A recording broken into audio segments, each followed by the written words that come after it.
Yo, what's up? Zaza Beast here. Today we're breaking down the rumored fights in the Elbaf Arc so far. Everything in this video is based on theories, leaks, and predictions, and hasn't been officially confirmed in the manga yet, so treat these as speculative matchups, not final outcomes.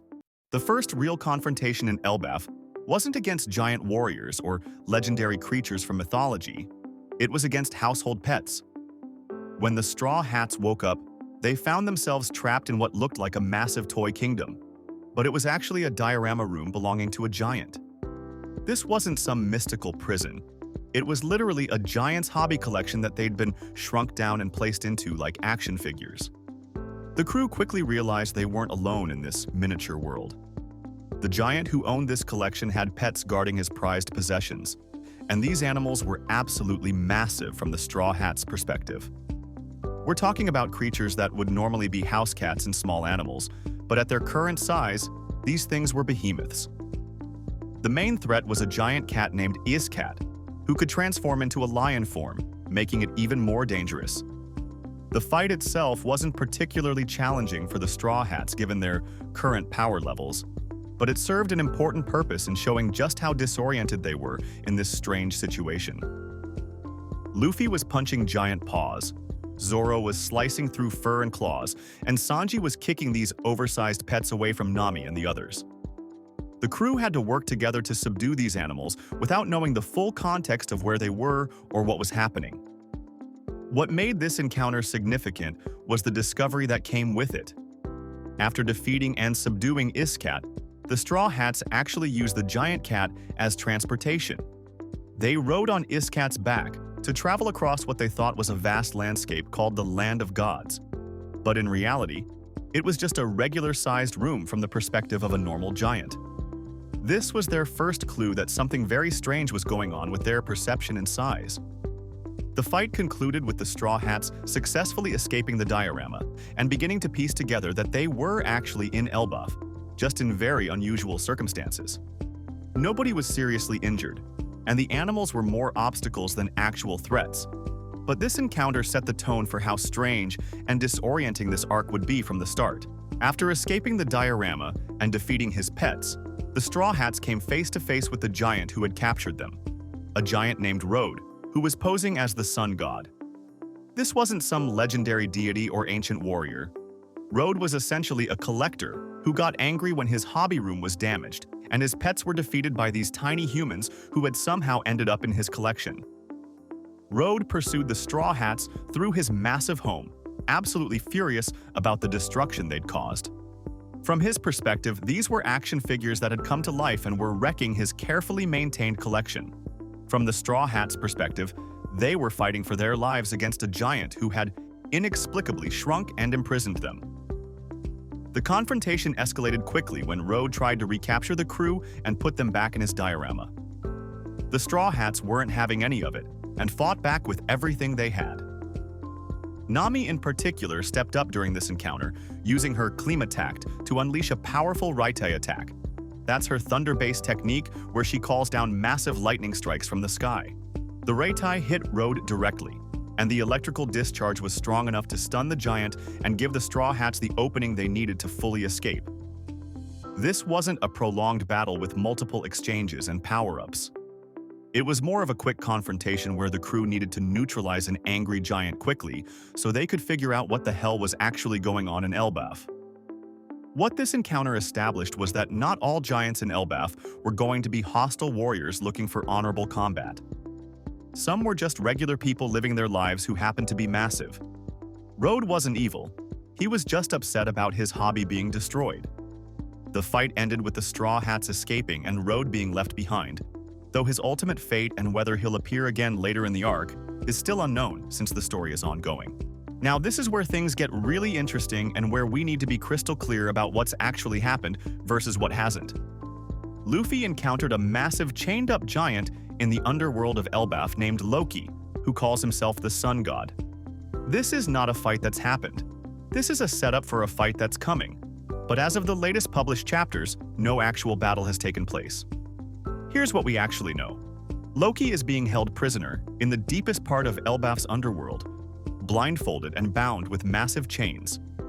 He's known as the Accursed Prince, and is infamous throughout Elbaf for allegedly killing his own father, King Harold, in order to steal a legendary devil fruit. This devil fruit supposedly grants the power of a sun god, which is why Loki claims that title for himself. When Luffy found Loki, they had a conversation where Loki tried to manipulate Luffy into freeing him. Loki offered to tell Luffy where Shanks is located if Luffy would get the key to his chains and set him free. Now Luffy isn't stupid despite what people think. He didn't immediately free this obviously dangerous prisoner just because he mentioned Shanks. But the encounter established that there's going to be a major confrontation involving Loki at some point. The giants of Elbaf are terrified of Loki. They've kept him chained for years because they believe if he's freed, he'll destroy the world. Whether that's an exaggeration or legitimate threat is something we don't know yet. What we do know is that Luffy and Zoro are currently heading to the underworld to deal with the Loki situation, but the actual fight has not been shown in the manga. This is crucial to understand. Any YouTube video or article claiming to show how Luffy versus Loki ends is completely making it up. The fight hasn't happened yet. We don't know if Luffy will fight Loki, team up with him, free him, or something else entirely. The setup is there, the tension is building, but Oda hasn't drawn the actual confrontation yet. This is one of the major battles the arc is building toward, but it's not a completed fight we can analyze. This is another massive encounter that's been set up but not actually shown yet, and it's one of the most hype-inducing moments in the arc so far. A character who the crew knew as Yasan, a friendly giant who had been helping them navigate Elbaf, revealed his true identity. Yasan is actually Scopper Gaban, the third strongest member of Goldie Roger's legendary pirate crew. For those who don't know, Scopper Gaban was Roger's left hand. If Rayleigh was the right hand of the Pirate King, then Gaban was the left. This dude sailed with the Pirate King to Laugh-Tale. He knows the truth about the One Piece. He's been living in Elbaf under an alias for over 20 years, and nobody knew he was there. His epithet was Mountain Eater, because he once defeated hundreds of pirates using just his 2 axes, and he was considered to have strength comparable to Roger and Rayleigh in their prime. Gaban challenged Luffy to a battle. The stakes are simple. If Luffy wins, he gets the key to Loki's chains. Why Gaban has this key and what his connection to Loki is hasn't been fully explained yet. What's been made clear is that this is a test. Gaban wants to see if Luffy is truly worthy of being Joy Boy's successor, if he's really the one who can find the One Piece and change the world. Here's the critical part. The actual fight has not been shown yet. The challenge was issued in recent chapters, and readers are waiting to see what happens next. This is being set up as potentially one of the most important fights in the arc because it's not just about winning a battle. It's about Luffy proving himself to someone who sailed with the Pirate King, someone who knows what it takes to reach Laugh-Tale. Any claims about how this fight goes, who wins, what techniques are used, or what the outcome is are complete fabrication. The fight has been announced but not drawn. We're all waiting to see what Oda does with this confrontation. Given Gaban's legendary status and the fact that he's probably maintained his strength over the years, this should be an incredible battle when it actually happens, but right now it exists only as a setup, not a completed fight. The most recent development in the Elbaf Arc is the arrival of the Holy Knights, and this is where multiple fights are being set up simultaneously. The Holy Knights are elite warriors who serve directly under the Celestial Dragons and the world government. They're basically the world government's strongest fighters outside of the admirals, and a team of them has just invaded Elbaf with a mission to recruit Loki and potentially take over the island. The Holy Knights who've been revealed include Saint Figurland Shamrock, who's been confirmed as Shank's twin brother and the new leader of the Holy Knights. There's also Gunko, a bandaged female Holy Knight, Saint Summers from the Shepherd bloodline, and Killingham. These aren't random soldiers, these are elite fighters who are being positioned as major threats to the Straw Hats. The first major battle that's actually starting to happen involves Jinbe. In the most recent chapters, Jinbe has been set up to fight against Gunko, while Nami and Usopp protect a child named Colin. This is being described as the first major Straw Hat battle in Elbaf, and it's significant because it gives a non-monster trio member a chance to shine against a top-tier opponent. However, and this is crucial, the fight has literally just begun. We've seen maybe the opening moves, the setup, the characters getting into position, but we haven't seen the actual extended battle or its outcome. Articles and discussions are calling this Jinbei versus Gunko, but the fight is in its earliest stages. We don't know how Jinbei will fare, we don't know what abilities Gunko has beyond basic information, and we certainly don't know who wins. There's also speculation that Robin and Chopper might join this fight if they can close the distance, which would turn it into a larger confrontation. Some predictions suggest Gunko might be joined by other Holy Knights like Summers and Killingham, making this a larger crew battle. But again, all of that is speculation about where the fight might go, not what's actually been shown in the manga. Other potential matchups are being theorized. Zoro is with Luffy, heading to the underworld, so there's expectation that he'll fight one of the Holy Knights, possibly Gunko or another member. Sanji will likely get matched up against someone. The entire crew will probably face off against these invaders in various combinations. But none of these battles have actually happened yet beyond the initial setup. What we know for certain is that the Holy Knights represent a major threat. Their invasion is happening right now in the story, and multiple battles are beginning to unfold. What we don't know is how any of these fights will actually play out or conclude. The arc is building toward these confrontations, but they're not completed events we can fully analyze yet. One of the more twisted developments in the arc involves the Holy Knights setting up what they call a game, using the children of Elbaf. Through some mechanism that hasn't been fully explained yet, the Holy Knights are using the imaginations of giant children to create real physical manifestations called nightmare beasts.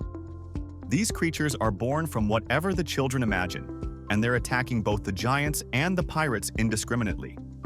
This isn't a traditional fight in the sense of one character versus another. It's more of a crisis situation where the Straw Hats and the Giants of Elbaf have to deal with unpredictable threats that keep changing based on children's fears and imaginations. You might be fighting a dragon one moment, and then suddenly it transforms into something completely different because a kid's imagination shifted.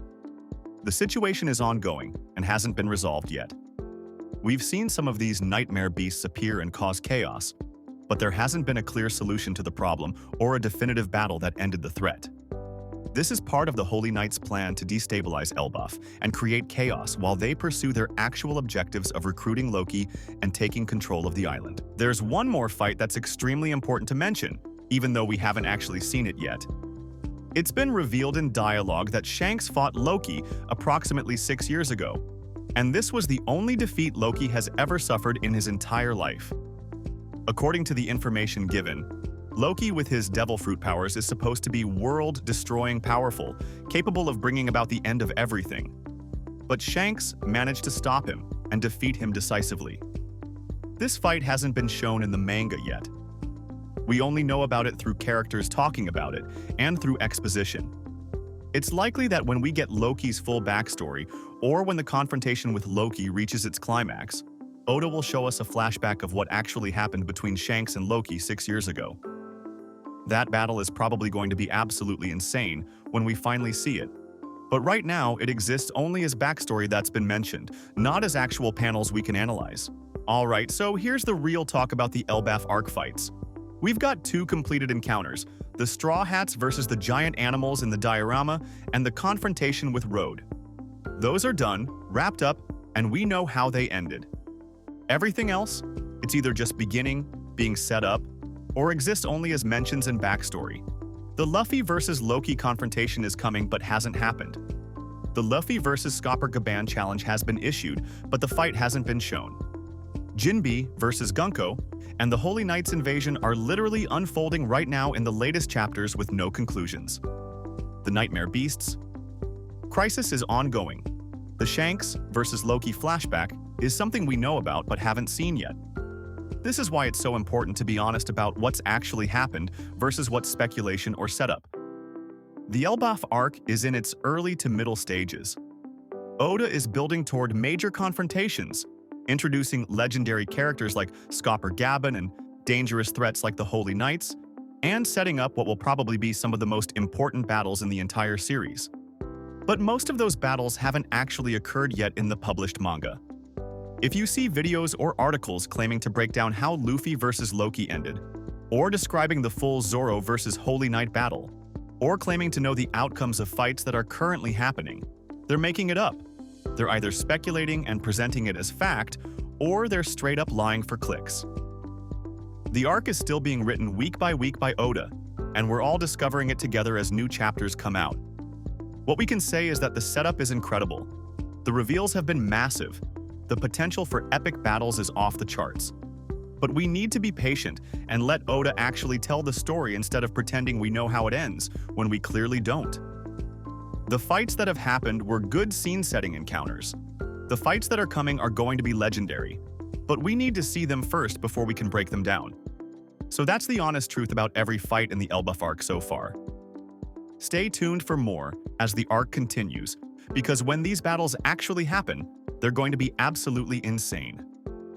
Until then, let's enjoy the journey and stop pretending we know the ending when the story is still being written. Peace out.